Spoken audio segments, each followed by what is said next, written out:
اس کے بعد تو یہ سلیمانی ٹوپی پہن لینا جب جا کر تم اس پری کو دیکھ سکو گے۔ شہزادے نے اپنے سفر کا آغاز کیا اور ناران کی جانب بڑھ گیا۔ کافی مہینوں کی مسافت کے بعد شہزادہ سیف الملک ناران اس جھیل پر پہنچ گیا اور اس جھیل کے کنارے ایک غار میں شہزادے نے چلا کاٹنا شروع کر دیا۔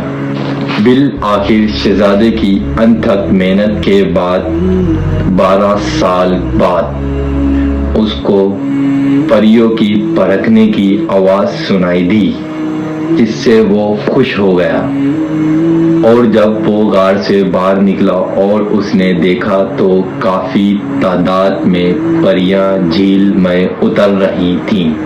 سب پریوں نے اپنی خلتیں اتاری، خلتیں یعنی لباس اتارا اور جھیل میں غسل کرنے لگ گئیں، اور شہزادے کو موقع مل گیا۔ شہزادے نے پری بدیع الکلام کا لباس اٹھا لیا، جسے دیکھ کر باقی تمام پریاں ڈر کے مارے واپسی اڑ گئیں، اور پھر پری نے شہزادے سے کہا، مجھے میری خلت واپس کرو، خلت یعنی میرا لباس واپس کرو۔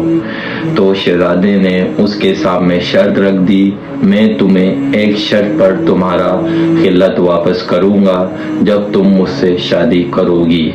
تو اس کے بعد پری نے صاف انکار کر دیا اور کہا کہ میں تم سے شادی نہیں کر سکتی۔ جب شہزادے نے اس کو اپنی پوری کہانی سنائی، اپنے بارے میں بتایا کہ میں شہزادہ سیف الملک ہوں اور 12 سال سے تمہارا ادھر ویٹ کر رہا ہوں، یعنی انتظار کر رہا ہوں۔ شہزادے کی تمام بات سن کر آخرکار پری بھی شہزادے کے عشق میں مبتلا ہو گئی۔ دوستو پھر کیا ہوا؟ دوستو یہاں سے کہانی کا دوسرا اور اہم حصہ اسٹارٹ یعنی شروع ہوتا ہے۔ جھیل سیف الملک کے ساتھ ایک اونچا پہاڑ ہے، جس کا ذکر میں ویڈیو کی شروع میں بھی کر چکا ہوں۔ ملیکا پروت نامی پہاڑ، جس کو آج تک کوئی سر نہ کر سکا، اور میں نے ویڈیو کے شروع میں آپ کو بتایا بھی ہے، اس پہاڑ کو سر نہ کرنے کی وجہ شہزادہ سیف الملک کی بد دعا ہے، اور کہا جاتا ہے اس پہاڑ کے سر پر جناتوں کا بسیرا ہے۔ اس وقت اس پہاڑ میں ایک دیو رہتا تھا جس کا نام سفید دیو تھا، اور وہ بھی پری پہ عاشق تھا۔ جب اس کو پتہ لگا کہ ایک شہزادہ آیا ہے اور وہ پری کو لے کر جا رہا ہے، تو یہ سن کر وہ غصے سے آگ بگولا ہو گیا، اور وہ شہزادے کو مارنے کے لیے جھیل پر آ گیا۔ ادھر پری نے شہزادے کو ساری صورت حال کا بتایا، اور دونوں جان بچانے کے لیے ناران کی طرف بھاگ گئے۔ سفید دیو جب جھیل کے کنارے آیا اور اس کو پتہ چلا کہ شہزادہ اور پری دونوں ناران کی طرف بھاگے ہیں، تو اس نے جھیل کا بند توڑ دیا، جس سے ناران میں شدید طوفان آ گیا۔ سفید دیو کا بند توڑنے کا مقصد یہ تھا کہ اس سیلاب سے پری اور شہزادہ دونوں غرق ہو جائیں گے۔ پری اور شہزادے نے سیلاب کو اپنے پاس آتا دیکھ کر ایک بڑی سی غار میں پناہ لے لی، اور وہ غار آج بھی ناران میں موجود ہے، اور وہاں کے کچھ پرانے مقامی لوگوں کا کہنا ہے کہ اس غار میں چھپنے کی وجہ سے پری اور شہزادہ بچ گئے تھے، جو سیلاب ختم ہونے کے بعد واپس اپنے شہر یعنی مصر چلے گئے تھے۔ اور کچھ لوگوں کا یہ بھی کہنا ہے کہ اس غار میں آج بھی شہزادہ اور پری بدیع الجمال زندہ ہیں، اور کچھ لوگوں کا یہ بھی کہنا ہے کہ اس سیلاب سے شہزادہ اور پری مر گئے تھے یعنی شہید ہو گئے تھے۔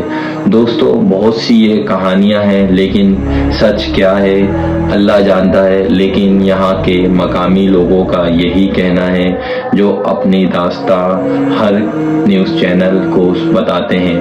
میں نے بھی یہی سرچ کرا اور آپ کے سامنے لانے کی کوشش کری۔ تو دوستو اگر آج کی ویڈیو آپ لوگ کو پسند آئی تو ضرور چینل کو سبسکرائب کریے گا۔ انشاءاللہ آپ سے ملیں گے ایک اگلی ویڈیو میں اچھی امید کے ساتھ۔ اللہ حافظ، اپنا خیال رکھیں۔